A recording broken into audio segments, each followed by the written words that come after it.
This story, titled "My Husband Spends All His Free Time Gaming and Hardly Ever Wants to Spend Time with Me or the Kids," begins with a woman in the midst of a heartbreaking realization. Her name is Claire. She's 42, a mother of two, and has been married to Greg for over 15 years. To the outside world, they seem like the perfect family. A beautiful home in the suburbs, a comfortable life with jobs they both hold down, and children who are healthy and growing up in a safe environment. On paper, everything seems fine. But as Claire sits at the kitchen table, the room feeling colder than it should on a crisp autumn evening, she's struck by a deep and painful truth. Things are not fine, not at all. Her mind drifts back to the days when things were different, when Greg would come home from work still full of energy and eager to spend time with her and the kids. Those days seem like a distant memory now, like something that only existed in a dream. They used to laugh together after dinner, play games, and talk about their hopes and dreams. They used to be a family, in every sense of the word. But now, everything has changed. She watches as Greg sits in the living room, eyes glued to the television screen, his headset covering his ears, completely absorbed in his game. His face is lit up with the glow of the screen, but Claire feels a coldness creeping over her.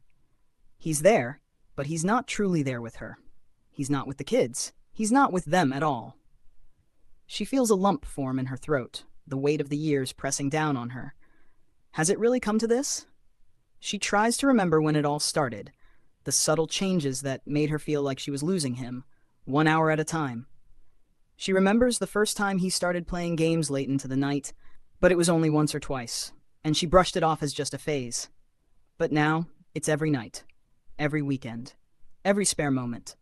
And it's not just the gaming. It's the way he looks at her when she tries to get his attention.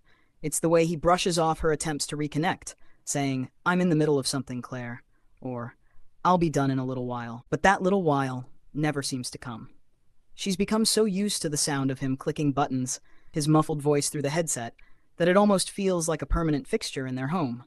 She watches as their son, Ethan, walks into the room, holding up his report card. He's proud of his A's and B's, his young face full of excitement. But Greg doesn't even turn around. He doesn't hear his son's eager voice calling for his attention. Instead, he's too wrapped up in his game to notice. The hurt on Ethan's face is palpable, and Claire can't help but feel the sting. This isn't just about her anymore. It's about their family, their children, and Greg is slowly withdrawing from them, piece by piece, day by day. Claire sets the table for dinner, her hands moving mechanically as she tries to shake off the wave of sadness that threatens to overtake her. She tries to hold back the tears, but it's becoming harder. Her family feels so distant. She can't remember the last time they sat down for a meal without the constant distraction of a game in the background. She tries to make conversation, asking Ethan about his day, asking her daughter, Lily, if she finished her homework. But Greg barely acknowledges them, his focus entirely on the game. She tries to reach out to him in small ways, offering to make his favorite dinner, asking if he wants to watch a movie together, but the answers are always the same. "I'm busy," or "I'll be with you in a minute." The minutes turn into hours, and the hours stretch into days, until the feeling of loneliness begins to consume her. She tells herself that she's being silly, that every marriage goes through rough patches, and that Greg is just going through one of his phases. But deep down, she knows this isn't just a phase. She can feel it in her bones. There's a distance growing between them, a wall being built by the constant presence of his games. She doesn't know how to break it down. The weight of the situation hits her as she stands by the window later that night, looking out at the quiet street. The world outside seems so peaceful, so still, and yet inside her home, there's a storm brewing. She knows something needs to change, but she's not sure where to start. How do you talk to someone who doesn't even seem to notice you anymore? Greg's gaming isn't just a hobby anymore. It's an obsession. And Claire is starting to feel like she's losing him. She's losing the person she thought she knew so well. She's losing the man she once fell in love with. And as the hours tick by, her sense of hopelessness deepens. She feels like she's losing her marriage, and worse yet, she's losing her family. She forces herself to sit down beside Greg that night after the kids have gone to bed, hoping for a moment of connection. She tries to start a conversation, but Greg barely hears her. His eyes never leave the screen, and his voice is distant, muffled by the headset. She feels invisible, like a shadow in her own home. And that's when it hits her. The heartbreaking realization that Greg has become a stranger to her.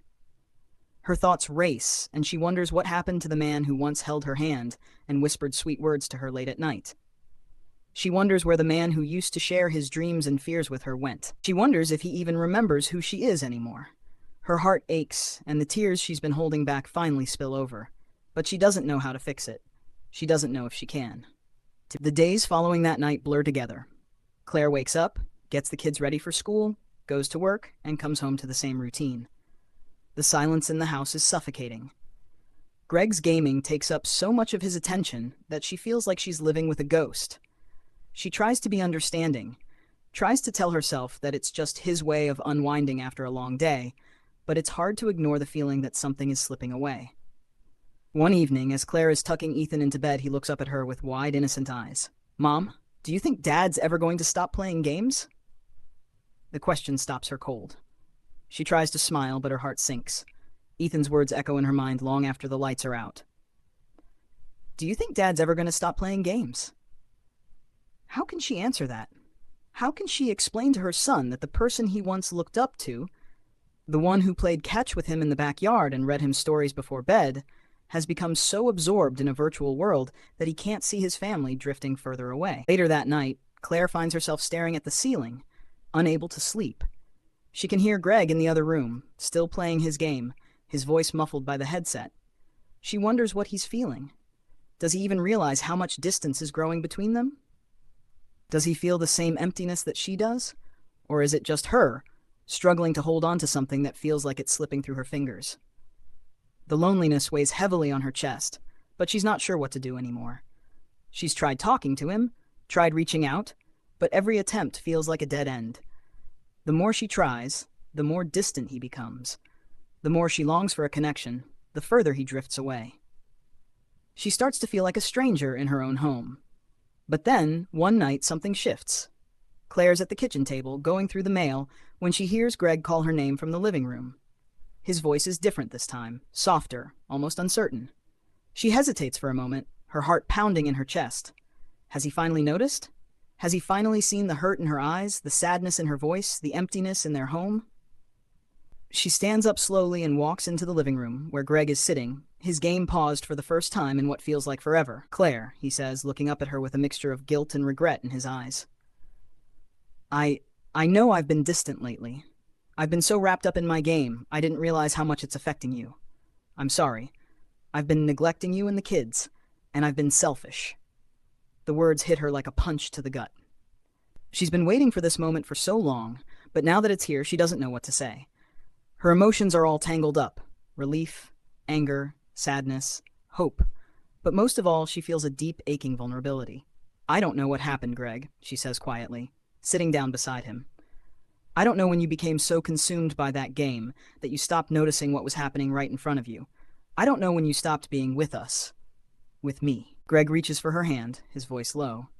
"I didn't mean to hurt you, Claire. I got caught up in something that gave me a sense of control, a sense of accomplishment.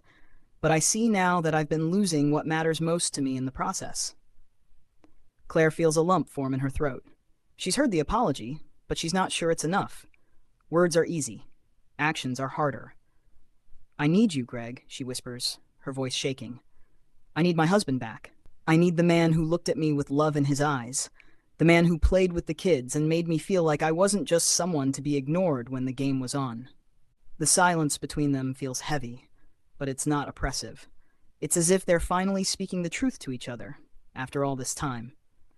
Greg takes a deep breath and squeezes her hand, his eyes filled with a mixture of regret and determination. "I'm going to change, Claire. I promise. I don't want to lose you.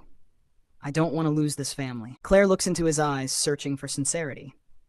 For a moment, she wonders if this is just another empty promise.